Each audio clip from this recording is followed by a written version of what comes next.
the name of the Father, the Son, and the Holy Spirit, one God. Amen. As we celebrate today the day of the Ascension, and we need to remember two main things: that the relationship between a human being and God has to be in the reality of the being, and that's why he became human being like us in the tangibility of our humanity, in whatever kind of understanding that human being could have.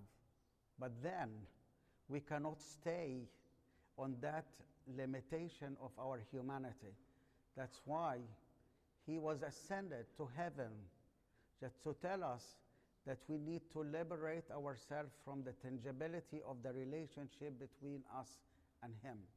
That means that we see that our relationship with God himself has to be full in the fullness of his divinity and also in the fullness of his humanity.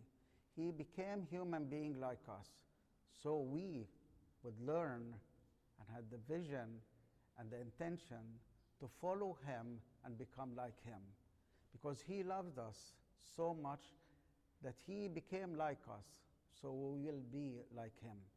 And that's why St. Paul is telling us clearly that if you believe in him and you believed in his resurrections, fix your eyes up there where he is sitting, and because of there, then our life will be hidden in God, in Christ himself.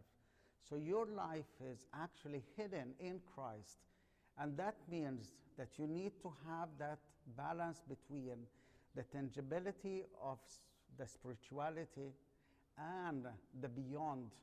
Our God is a spirit, but still he became like us. So we will understand that relationship. So still we are in a human body, so we need the tangibility of the spiritual life, but still we need to move on to the beyond. And that's an important thing for us, that we need to fix our eyes up there.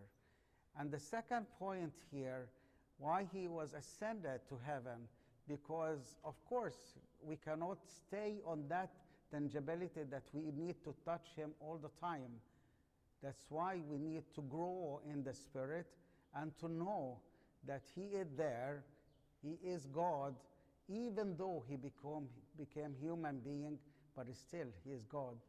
And that's why when St. Paul started to tell us in the epistles here to Timothy, that great is the mystery of godliness.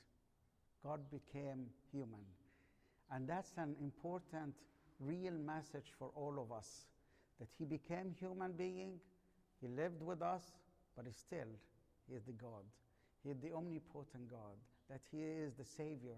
He is the one that we will follow him forever. And in him, and only in him, we will be saved. That's why the Ascension Day is very important, that we would lift our own mindset to where he is, and he is there, up, but also he is in us, for us. And that's why dwell in him, and as we dwell in him, we will find our life. And without that, we will always be on the peripheries. We will always serve God on the marginalizations of the spirituality. But if we are in him and he is in us, then the mystery of godliness is there in us. God bless you and have a great feast.